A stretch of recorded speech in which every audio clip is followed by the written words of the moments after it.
Hello O2, welcome to your hopefully final video for biopsychology. Unless you're crazy enough to go on to study anything like biology or biopsychology or psychology at university, this will be the last new piece of information that you learn, unless you enjoy reading about it in your spare time. All of those things I'm sure apply to all of you in one way or another. So, there are three different types of biological rhythm that we are going to look at. There's circadian, infradian and ultradian, and you need to know the difference between these rhythms. So you could be asked a question like, describe and evaluate circadian rhythms. You could be asked a question like, what is the difference between an infradian and an ultradian rhythm? Simple as that. And then the effects of endogenous pacemakers and exogenous Zeitgebers on the sleep-wake cycle. So the sleep-wake cycle is a circadian rhythm, and you need to know in detail how endogenous pacemakers, internal mechanisms within the body, and exogenous Zeitgebers, external cues, influence the way when we decide to wake up and when we decide to go to sleep. And I'm sure none of you have any problems. You have really lovely regular circadian rhythms and have no problems whatsoever with your sleep-wake cycle. So this will be a breeze for you. We're going to return to that in a moment. However, first we're going to look at the types of biological rhythm. There is circadian rhythm, which is a rhythm of around 24 hours long. So within 24 hours you go through one complete cycle of a circadian rhythm. Infradian rhythms are cycles that span longer than 24 hours. So we do have examples of a month and a year long a rhythm, which is an infradian rhythm. So within over 24 hours, so you go through a cycle and it's over 24 hours long. And then ultradian, a rhythm that is less than 24 hours. So in a 24-hour period you could go through this cycle many times, or at least more than once. And I always remember the U, I think of it as an arrow pointing downwards, and that makes me think of less than. So under 24 hours, and I suppose you could think of U for ultradian and U for under 24 hours rather than less than, because they both mean the same thing. So, circadian rhythms, 24-hour long cycle. There are three different ones that you need to be aware of. The sleep-wake cycle in lots of detail, and we are going to go into more detail, body temperature, and then hormone production. There's more information about hormone production in your booklets, and especially if you're going for the higher marks, I'd recommend that you have a read of that in your A3 scanned sheets on Moodle. Sleep-wake cycle, as you all know, we wake up and we go to sleep in regular time periods, and that should fall within the 24-hour day that we have within the world on Earth, I suppose, a 24-hour cycle. So when we are most tired, or when our cycle kind of peaks, is in 2 to 4 a.m. and 1 to 3 p.m. So we will have a slump, I suppose would be a better way of terming it, of energy. 2 till 4 a.m. is when when our bodies are most willing us to go to sleep, and 1 till 3 p.m. So that's why, see, if you have my lesson at 2:15, or even I suppose actually you've got, because I have Monday 2:15 and Friday at 11:30, but you're still in class at 1. So if you're feeling tired at any point during my lessons, it's not to do with them being terribly boring, it's because of your sleep-wake cycle. Your body is, it's a post-lunch slump, and we found that people, even if they don't eat lunch, so it's not about digesting food, you will still become sleepy at those times. So really I think what we should all do within college is just go and have a nap from 1 till 3 and then try again. So, the sleep-wake cycle is controlled by, is monitored, is regulated by endogenous pacemakers, which are internal mechanisms which regulate our body, and exogenous Zeitgebers, which are external cues, and they work together alongside each other. So the exogenous Zeitgebers, the external clues, help regulate our internal body clocks, which then help us go to sleep at the right time and wake up at the right time. So we need both of them. Both are important. And when we talk about the sleep-wake cycle in a bit more detail, for the ease of essays, we kind of say this is one type and this is another, but then ultimately at the end you can conclude with them being interactionalists that you need both to be able to regulate a good time clock, body clock. And then the sleep-wake cycle is under homeostatic control. So if you've had lots and lots of sleep one night, then you won't feel as tired the next day, you won't fall asleep as quickly, you won't need to go to bed as quickly. Whereas if you've had a really poor night's sleep, then very, very quickly the next night you should fall to sleep, and your body will make you sleep for longer and more deeper and more sustained. So it's homeostatic. What that means is it keeps us balanced. So if you've had a couple of poor night's sleep, then your body will really push you to have a really good night's sleep. Whereas if you consistently have good night's sleep, then the body kind of just wants to maintain that. Or if you sleep too much, possibly, which can't imagine is anything that many people manage, too much sleeping. And then body temperature, which is linked to the circadian rhythm because it's lowest at 4:30 and highest at 6 p.m. And of course the lowest is at 4:30 when hopefully most people, if you think from an evolutionary point of view, so if you don't think about shift patterns, that's when most people should be asleep anyway, and then a highest at 6 p.m. Is when we're warmest. And it's linked to the sleep-wake cycle. And then hormone production, we actually have hormones in our bodies which are also on a 24-hour circadian rhythm as well, and you can have a look in your books for that information. So, endogenous pacemakers and exogenous zeitgebers control our sleep-wake cycle. These are our endogenous pacemakers. The key one, so they're internal mechanisms which govern the our biological rhythms which help control our sleep-wake cycle. The key one is the suprachiasmatic nucleus, and there's a video there in a lot more detail. So if you're a biology student or if you're going for a high grade, I'd encourage you watch that. I encourage you to watch it and try and understand it. Keep returning to it a few times, but at the same time, if you really don't get it, don't panic, because you don't have to know in that much depth. But it does guide you more towards the much higher A-star marks if you're comfortable, particularly with the different kinds of proteins that they talk about as well. So, the SCM is in the hypothalamus in the brain, and it is just over where the two optic nerves cross in the optic chiasm, just here. Okay, and that is aligned perfectly. So, if you think about it, you almost, by putting your finger in between your eyeballs, so just above your nose, not then you're kind of pointing at your SCM, and that's perfectly mounted so that it can take information in about light, the external light, and that is an exogenous zeitgeber, an external cue which is help. So our SCN tells our body when to go to sleep, and that is regulated, supported by light.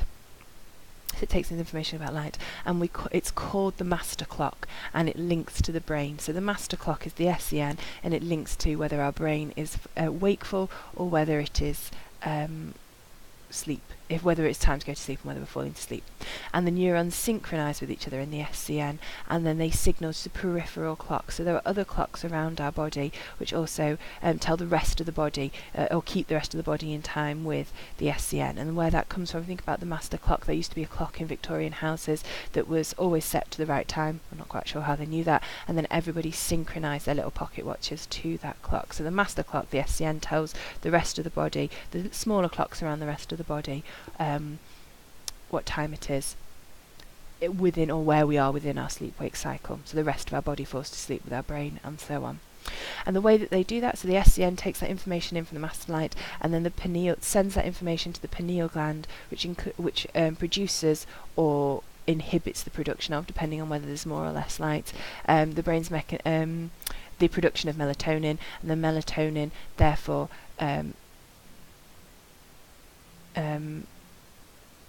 one second. Apologies. So there we go. I spotted an error in my slides. So melatonin inhibits brain mechanisms which promote sleep. So the more melatonin that you have, the more that your brain is inhibited. It slows down, which therefore makes us more tired. So, and that is the image that we looked at earlier on in the presentation as well. So let's see if we can get back to that. There we go. So there are low levels of light, and the retina the retinas take that in, and then there's a protein which it's not key that you're aware of this, but there's a protein called melanosin, I think it's pronounced, which takes the information. So the retinas receive the idea that there's a low level of light starts to dip, the sun starts to set, the lights are turned off, and so that protein within that then carries a signal to the SCN, which takes information to the pineal gland, which then starts to increase the production of melatonin, which then induces sleep, so starts to make us sleepy. So it goes from the retina to proteins to the SCN to the pineal gland, which then regulates our melatonin and induces sleep. And of course it works the other way around as well. So as light starts to increase, because you can tell whether it's light or dark when your eyes are shut, then the protein takes a message to the SCM, which takes a message to the pineal gland, which then reduces the amount of melatonin being increased, which then produced, which then helps us to wake up.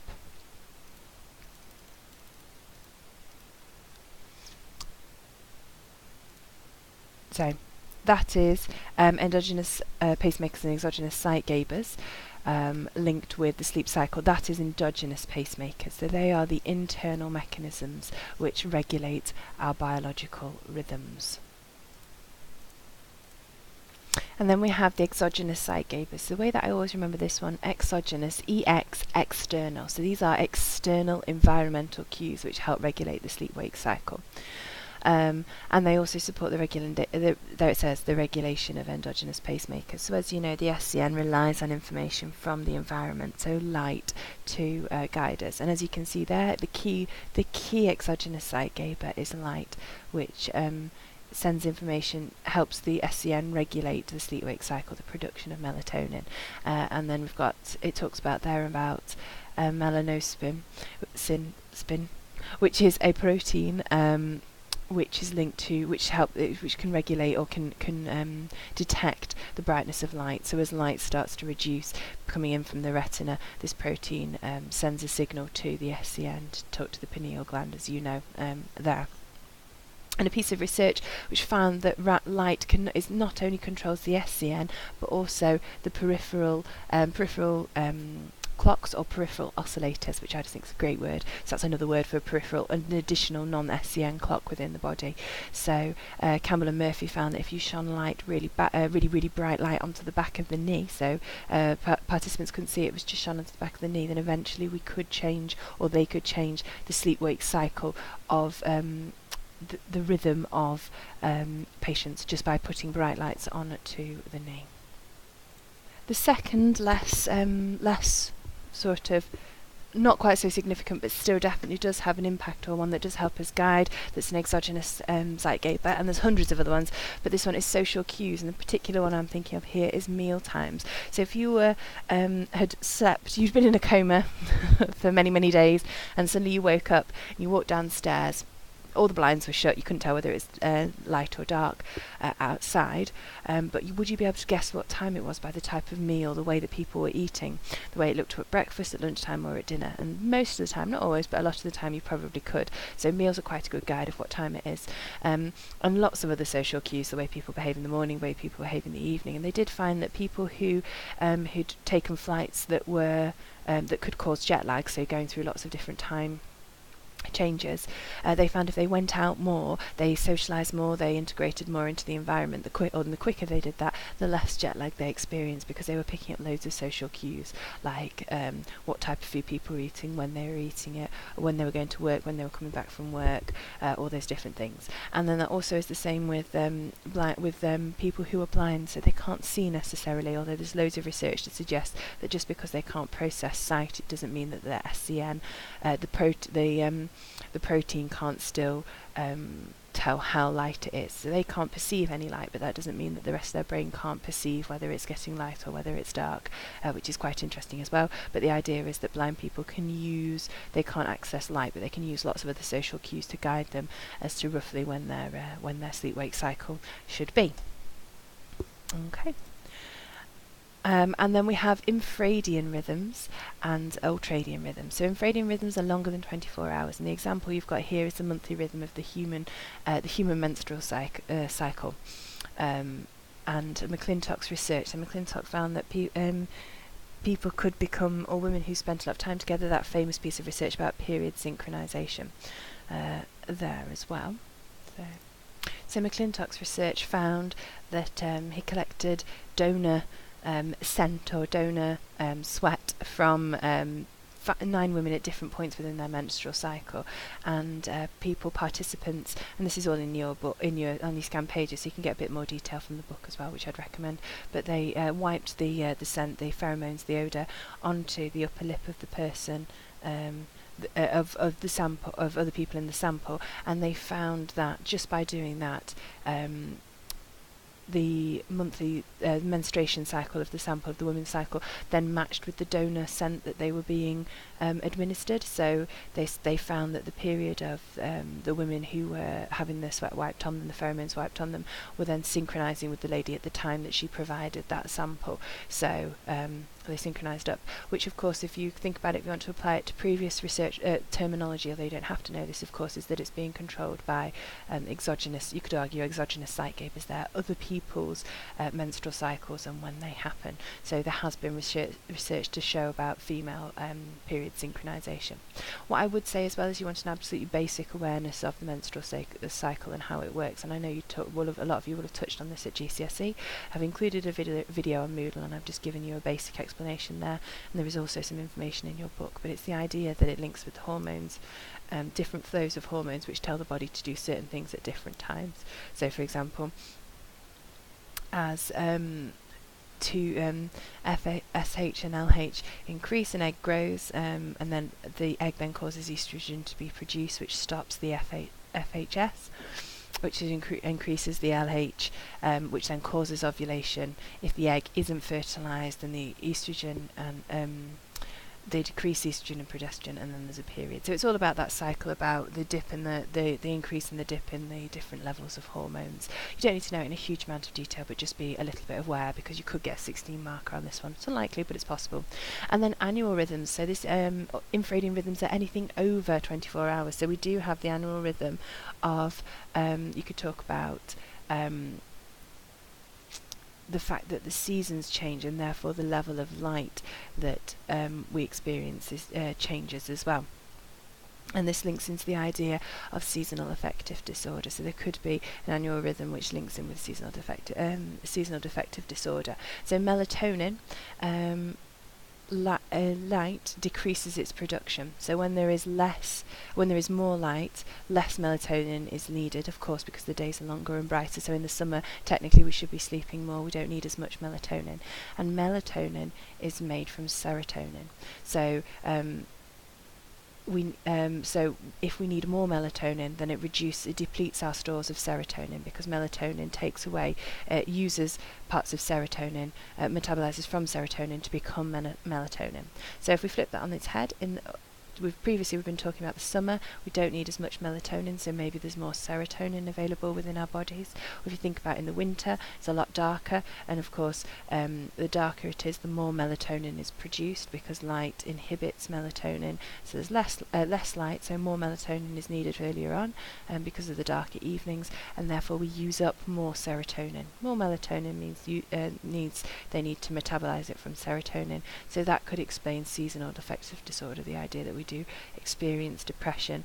Some people experience quite significant clinical depression within the winter months, and that could be because we need more melatonin, we sleep more, and therefore we're using up all of the serotonin. There is also an interesting article about CERT, which goes into a bit more detail there as well, about on the BBC News, about the process of melatonin metabolizing from serotonin, and that could be the reason for seasonal affective disorder. Although generally, not always, but generally you find that a lot of people, they have clinical depression all year round. It's just that the winter increases those symptoms quite significantly, whereas some people you do find generally don't experience any symptoms of depression in the summer, but then do experience them in the winter.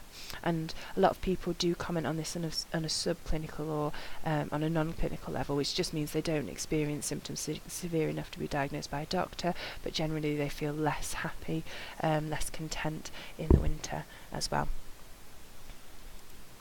And then we have Ultradian rhythms, and these are anything that's less than 24 hours, and there are two stages that you could look at, two pieces of information you need to be aware of. There are the stages of sleep, which you can see there, stage 1, stage 2, stage 3 and 4, and stage 5. And the difference, the key difference between these, although it would be useful to be aware of them, so I'd encourage you to have a read of this information, the stages of sleep, and the information down here. Got stage or every single one of stage 1, 2 and 3, we're falling deeper and deeper into sleep.